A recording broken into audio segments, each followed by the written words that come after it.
नमस्कार दोस्तों, कैसे हैं आप लोग। मेरी चैनल में आप सभी का स्वागत है। मेरी चैनल रंगीन राहें, ये रोड टू सक्सेस है, रोड टू स्टारडम। दोस्तों, इसमें मैं आपको बॉलीवुड के बारे में बताता हूँ, बॉलीवुड की एक्टिंग के बारे में बताता हूँ, बॉलीवुड के फिल्मों के बारे में बताता हूँ, किसी कैरेक्टर के बारे में बताता हूँ और किसी एक्टर के बारे में या तो एक्ट्रेसेस के बारे में बताता हूँ।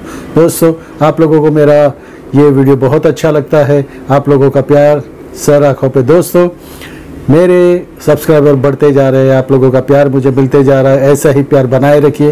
दोस्तों, आज का वीडियो कुछ खास होने वाला है। खास इसलिए होने वाला है कि जिस हीरोइन को जब ये शूट हो रहा था, सनक्त फिल्म की बात ही, जो मेरा वीडियो अगला वीडियो था, उसमें जब मैंने बताया था कि माधुरी दीक्षित का जो वीडियो था, माधुरी दीक्षित की जो फिल्म बन रही थी सनक्त, उसमें अमिताभ बच्चन भी थे और माधुरी दीक्षित भी थी। वो फिल्म एक माइलस्टोन बनने वाली थी, क्योंकि माधुरी दीक्षित और अमिताभ बच्चन कोई भी फिल्मों में साथ नहीं आए थे, एक भी फिल्म में साथ में नहीं आए थे। ये फिल्म बड़े पैमाने में थी और लोगों को बहुत उत्सुकता थी कि ये फिल्म कब बने और उनको देखने मिले। लेकिन फिल्म में कुछ ऐसा हो गया कि वो फिल्म बन ही नहीं पाई और उस फिल्म में जो शॉट थे, जिसकी वजह से माधुरी दीक्षित और डायरेक्टर के बीच में जो तनाव हो गया था, उसकी वजह से डायरेक्टर टीनू आनंद जो थे, टीनू आनंद ने माधुरी दीक्षित को उस फिल्म से बाहर कर दिया था। बाहर कर तो दिया था, लेकिन उसके बदले किसी हीरोइन को मिल नहीं पाई, उनको कोई हीरोइन मिल नहीं पाई, क्योंकि जो शॉट के लिए माधुरी जी ने ना कहा था, उसी शॉट के लिए कोई भी हीरोइन तैयार नहीं हुई थी और बाद में वो फिल्म ही बंद हो गई थी। तो लोगों को और बॉलीवुड में ये चर्चा का विषय रहा था। तो दोस्तों, प्रेम ग्रंथ की बात करते हैं। प्रेम ग्रंथ यानी राज कपूर के आरके के बैनर में बनने वाली पहली फिल्म ये थी। वो राजीव कपूर डायरेक्शन देने वाले थे और उसमें माधुरी दीक्षित और ऋषि कपूर थे। तो दोस्तों, फिल्मों की तो बहुत ही सबको उत्सुकता थी, इंतज़ार था कि कब ये फिल्म लगे, प्रेम ग्रंथ। लेकिन इस प्रेम ग्रंथ में जो पहले सनक्त में हुआ था, उससे उल्टा ही हो गया। जैसे सनक्त में तो माधुरी ने ही इनकार कर दिया था कि ये शॉट मैं दूंगी नहीं, ये ड्रेसेस मैं पहनूंगी नहीं। जो भी हुआ था वो तो आप मेरे वीडियोस में देख लीजिए, जो मैं वो आपको ऊपर दिखा रहा हूँ, वो वीडियो आप ज़रूर देखिए। उससे उल्टा ही इस फिल्म में हुआ। जैसे कि गोविंद नामदेव इस फिल्म में विलन थे। गोविंद नामदेव यानी बहुत ही प्यारे से विलन थे, बहुत ही अच्छे कलाकार थे, क्या अभी भी है और वो काम भी करते हैं, लेकिन वो हमेशा नेगेटिव रोल ही करते हैं। तो इस फिल्म में भी उन्होंने नेगेटिव रोल ही था, उनका विलन का रोल था। ऋषि कपूर थे, माधुरी दीक्षित थी। इस फिल्म में ऐसा था कि वो इतना खतरनाक विलन बताए गए थे गोविंद नामदेव कि उन्हें माधुरी का रेप करना था, ये फिल्म में कहानी में थे। लेकिन गोविंद नामदेव जी ने जो भी कहानियाँ सुनी थी, जो भी बातें सुनी थी, तो गोविंद नामदेव वो तो बहुत नर्वस हो गए, क्योंकि उनको वो ये कहानी मालूम थी कि सनक्त में क्या हुआ था। उसके बदले वो पूरी फिल्म छोड़ के माधुरी जी चली गई थी।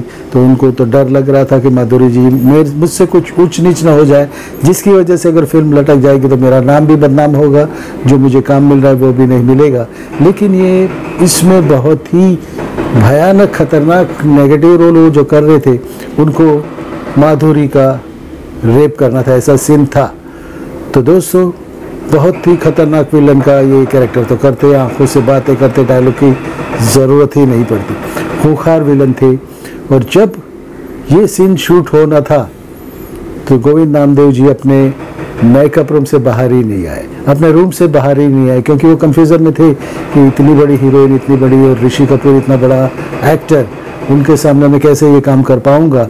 और राजीव कपूर डायरेक्टर पहली बार ये फिल्म कर रहे थे, तो राजीव कपूर के सामने मैं कैसे अपने आप को विलन एस्टैब्लिश कर पाऊंगा।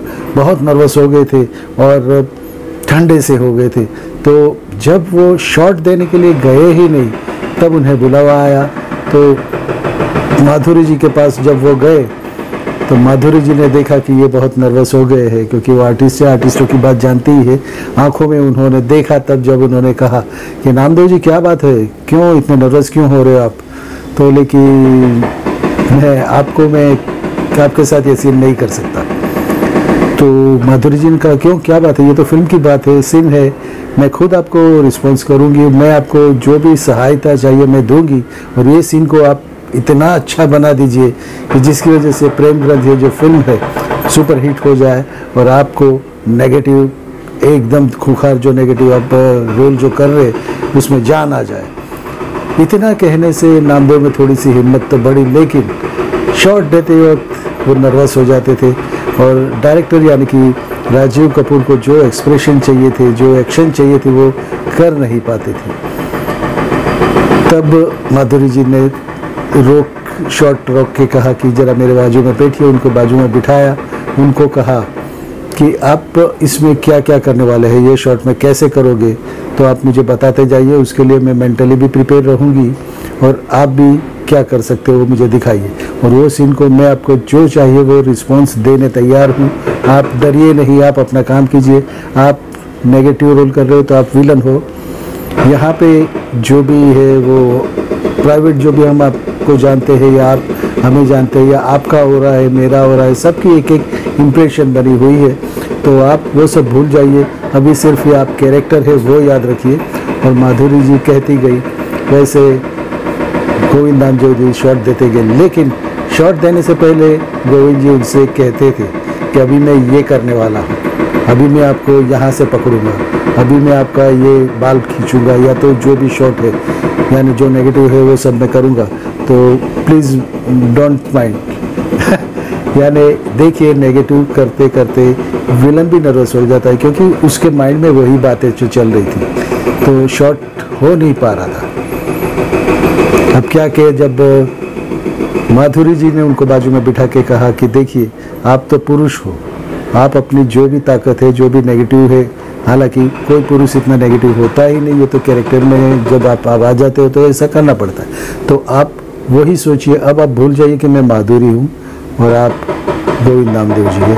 आप कैरेक्टर को ढूंढिए, आपका कैरेक्टर का जो भी कैरेक्टर है उसकी बात सोचिए, उसके बारे में सोचिए, फिर मुझे आप कहते जाइए। तो भी हर शॉट देने से पहले गोविंद नामदेव जी उनको कहता था कि अभी मैं ये करने वाला हूँ, अभी आपका हाथ मैं रोड़ने वाला हूँ, अभी आपका हाथ पकड़ने वाला हूँ, अभी आपका मैं गला पकड़ने वाला हूँ। और ये शॉट बोलने के बाद जब सामने से रिस्पॉन्स मिला, माधुरी जी का रिस्पॉन्स जो था, उसकी वजह से गोविंद जी में थोड़ी हिम्मत आई और वो शॉट 2 या 3 घंटे में ओके हुआ। लेकिन वो शॉट इतना ज़बरदस्त था कि जब भी आप फिल्म देखोगे, ये प्रेम ग्रंथ फिल्म देखोगे, तब याद करोगे कि ये शॉट देते देते विलन खुद घबरा गए थे और उनको पसीना पसीना हो गया था।